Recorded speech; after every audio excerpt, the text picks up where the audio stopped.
Yəni bəzən insanlar deyir ki, ay qadınlar tərif istəyir. Yox. Hər qadın tərif istəmir. Bəli. Yəni biz gedib hər qadına tərif desək, o bizə aşiq olacaq? Yox.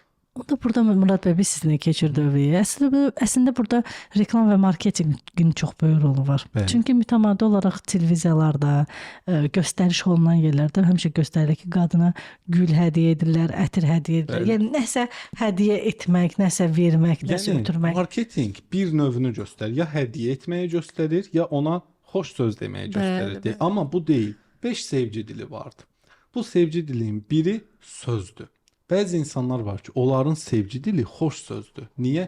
Uşaqlıqda elə bir ailədə böyüyüblər və ya travmatik bir ailədə böyüyüblər ki, ona sən çox gözəl bir qızsan sözü deyilməyib və ya bu sənə çox yaraşır deyilməyib və ya sən dəyərlisən belə deyilməyib. Nə ata sevgisi alıb, nə də ana sevgisi alıb. Bu qız xoş sözə azdır. Yəni ona bu xoş sözü deyən adam onu tovlaya bilər, aşiq də eləyə bilər.